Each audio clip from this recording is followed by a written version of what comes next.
Hello friends. With the general elections just months away, the electronic voting machine EVM has become a hotly debated issue in the country.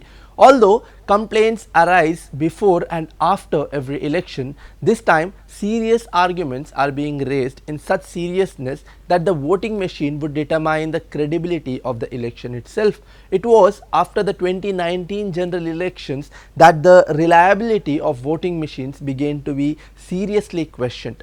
In the recently held assembly elections as well, the leaders concerned alleged that the voting machines were behind the huge gap they claimed to have seen between the popular vote and the election results. The Citizens Commission of Elections CCE, presided over by retired Justice Madun Lokar and composed of former IAS officers, professors, journalists, activists and technical experts, has highlighted some serious flaws and recommended the necessary corrections to ensure the credibility of the elections. The opposition alliance India had filed a petition with the Election Commission raising serious concerns about the use of voting machines and demanding an immediate solution. The Supreme Court in September rejected the petition, but it did not clear the doubts. There is a high possibility of issues including the voting machines going to court again.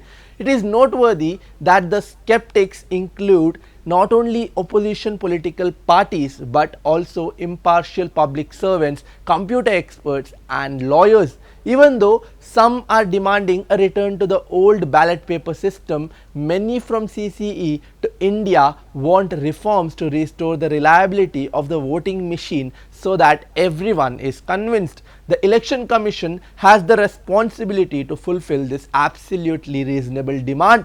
The advantages of voting machines are evident.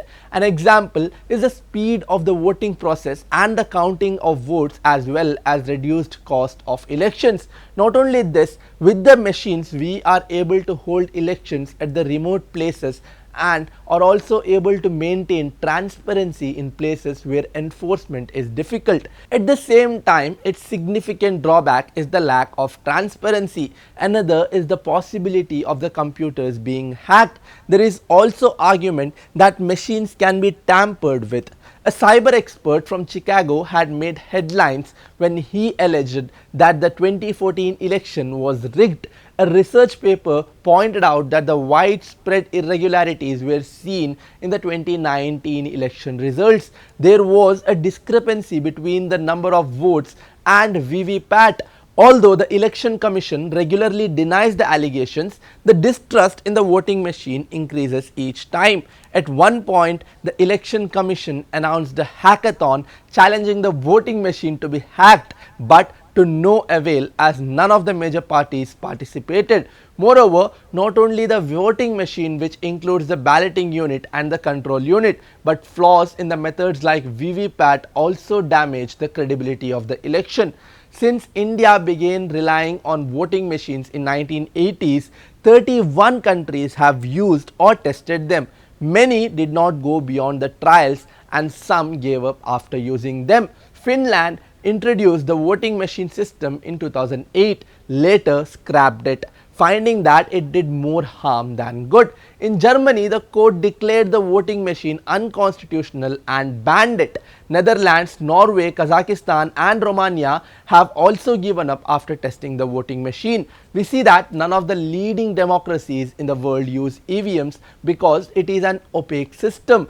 If they can rely on ballot paper, the question that people are asking is why should we alone be an exception? Several leaders have also pointed out that a wrong narrative has been set by the ruling BJP that it is the opposition alone that has raised doubts about working of the EVMs. But the truth is that the voters have little trust in EVM. In fact, surveys have shown that nearly 40% of voters believe that the EVM can be easily manipulated. So, it is not about us versus them. The EC is bound to give answers to the voters. The Commission and others justify the use of voting machines in India by repeatedly stating that it cannot be tampered with. However, after realizing its lack of transparency, the Commission was forced to introduce VVPAT, that too only partially and with flaws. VVPAT even today is neither universal nor complete. It is shown to the voter but only after voting. There is still no guarantee that a vote cast by the voter has been accounted for by the candidate of his choice, that the vote is accurately recorded and that it is counted properly. Audits are not consistently conducted to ensure that all parties understand the workings of the machines. Furthermore, the question has not been examined to what extent the incredible advances in the field of technology, including artificial intelligence, since the introduction of voting machines have affected it. Machine software and their quality testing are all checked by government controlled committees. Most recently, with the implementation of the law to replace the Chief Justice of the Supreme Court with a minister on the committee recommending names for the Election Commission, the commission has come under the full control of the government. Despite all this, it would have been a relief if the authorities had the moral sense not to manipulate the elections. That situation does not exist today. As Sam Pitroda said, voting machines today may give judgment against the will of the people. It is not enough that the election is free and fair. It should also be seen to be so, and that responsibility lies with the Election Commission. That's it for today. If you like the content we provide, please subscribe to the Upfront and press the bell icon to get notification of all our updates. Please share our videos and educate others. Thank you.